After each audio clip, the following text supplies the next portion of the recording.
Hello friends, स्वागत है आप सभी का हमारे यूट्यूब चैनल में। तो चलिए सबसे पहले आर्ट कैम ओपन कर लेते हैं। मेरा आर्ट कैम ओपन हो चुका है। यहाँ से हम न्यू मॉडल पे क्लिक करके एक नया मॉडल ले लेते हैं। उसके बाद यहाँ से ओके कर लेते हैं। ठीक है, मेरा यहाँ पे आर्ट कैम ओपन हो चुका है। तो हमने पिछले वीडियो में देखा था कि वेब टूल का इस्तेमाल कैसे करते हैं। तो आज के इस वीडियो में हम लोग देखेंगे क्रिएट एंगल प्लेन जो होता है ये कैसे बनाते हैं, और यहाँ पे क्रिएट लेटेंट इमेज कैसे बनाते हैं, और यहाँ से हम एक और टूल के बारे में आज ही देखेंगे। यहाँ से रिलीफ में आएंगे और यहाँ से क्रिएट पे, यहाँ पे डोम जो टूल है इसके बारे में, या 3 टूल के बारे में हम लोग देखेंगे, क्योंकि ये तीनों टूल बहुत ही नॉर्मल काम के लिए यूज होते हैं। तो इसलिए छोटे छोटे पार्ट्स हैं, इसलिए तीनों को एक ही वीडियो में हम लोग कवर कर रहे हैं।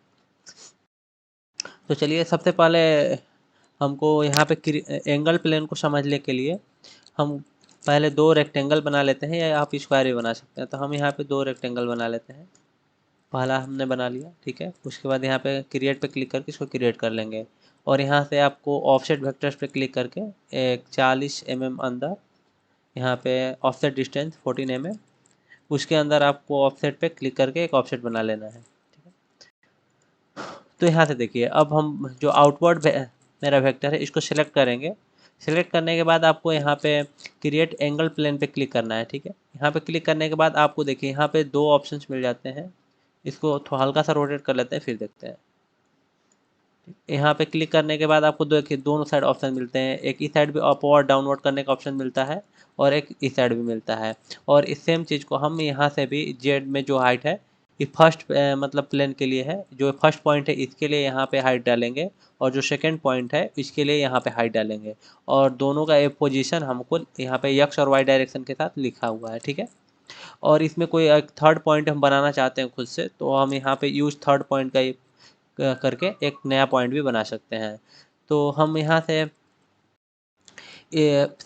इधर हाइट में हम हाइट इसका डालते हैं, मान लीजिए 40 mm, ठीक है, 40 mm। उसके बाद अप्लाई पे क्लिक करेंगे। देखिए तो इधर से इधर 0 मेरा हाइट है, और इधर हाइट मेरा प्लेन का 40 हाइट वो अपवर्ड हो गया, ठीक है। और यदि इधर से भी कुछ हमको अपवर्ड करना है, तो यहाँ से हम इसका हाइट डाल के यदि 10 mm ऊपर करते हैं तो उस साइड से अप्लाई पे उसके बाद क्लिक करेंगे, तो उधर से 10 mm हाइट ऊपर हो जाएगा, ठीक है। उसके बाद अप्लाई पे क्लिक करने के बाद प्रोजेक्ट कर लेते, उसके बाद हम अंदर वाला जो वेक्टर है इसके लिए भी एक ऐसे ही बनाते हैं, ठीक है। अंदर वाले वेक्टर पर भी क्लिक करके उसको अपोजिट साइड से इसका हाइट इंक्रीज करते हैं, ठीक है।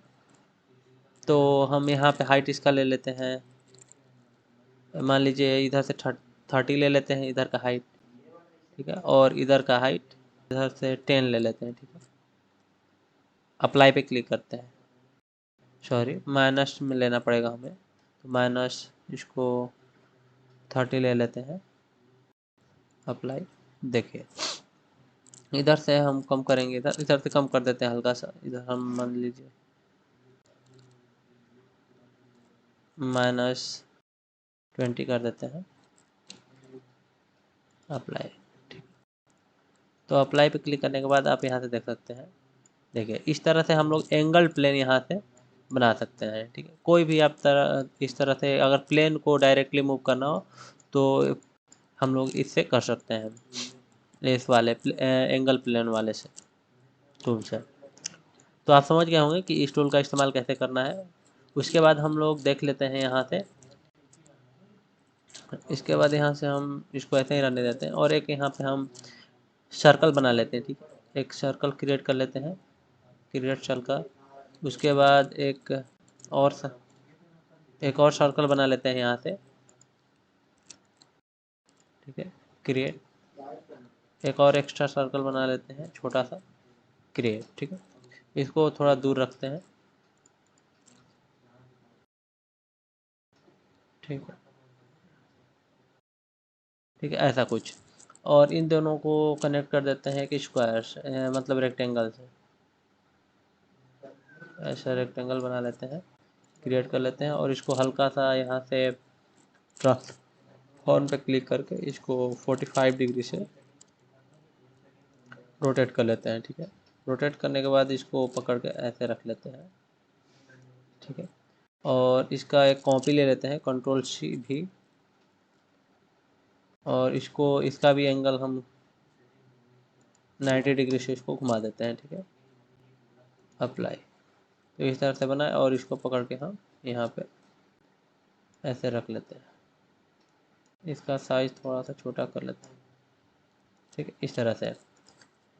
तो देखिए, हम लोग अभी यहाँ पे रिलीफ में आके यहाँ पे क्रिएट पर क्लिक करके जो डोम टूल है, इस डोम टूल का हम लोग इस्तेमाल करना सीख रहे हैं। डोम टूल का इस्तेमाल करने के लिए आपको पहले इसको सेलेक्ट करना है, जो भी एक रेक्टेंगल है, इसको रेक्टेंगल को सिलेक्ट करना है, या फिर स्क्वायर को भी आप सिलेक्ट कर सकते हैं। हम स्क्वायर को सिलेक्ट करेंगे या फिर रेक्टेंगल को सिलेक्ट करेंगे, वो जो भी डोम करता है वो राउंड में ही काम करता है।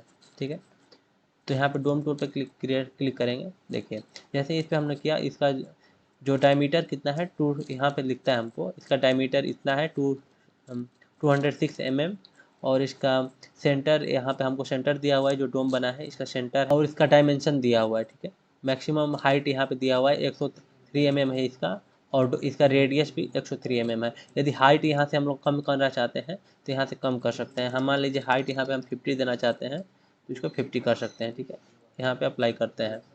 ठीक है, देखिए इस तरह से हम लोग इसका हाइट कम ज़्यादा भी कर सकते हैं। यहाँ पे Ctrl+Z करेंगे तो आपको दिख जाएगा, Ctrl+Y करते हैं।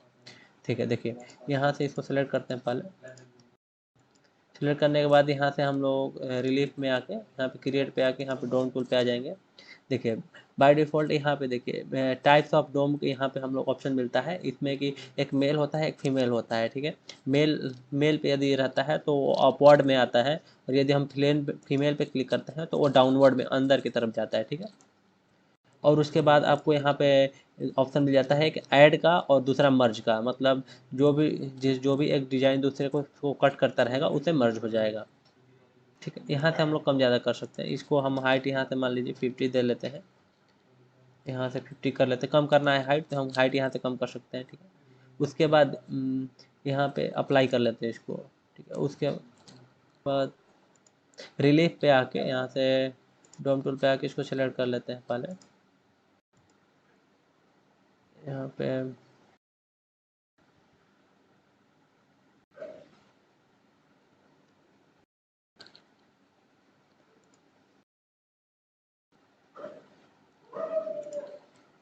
ठीक है, तो ये मेरा ऐसे हो गया, और हम इन सबों को भी, दूसरे जो वेक्टर्स हैं इनको भी सिलेक्ट करके है, प्लीज़ सेलेक्ट वन वेक्टर। हम लोग दो वेक्टर को एक साथ नहीं कर सकते हैं, इसलिए वन बाय वन सिलेक्ट करना पड़ेगा। ठीक है, तो यहाँ पे पहले एक को सिलेक्ट करते हैं, उसके बाद रिलीफ पे क्लिक करते हैं और डोम टूल का इस्तेमाल करते हैं। ठीक है,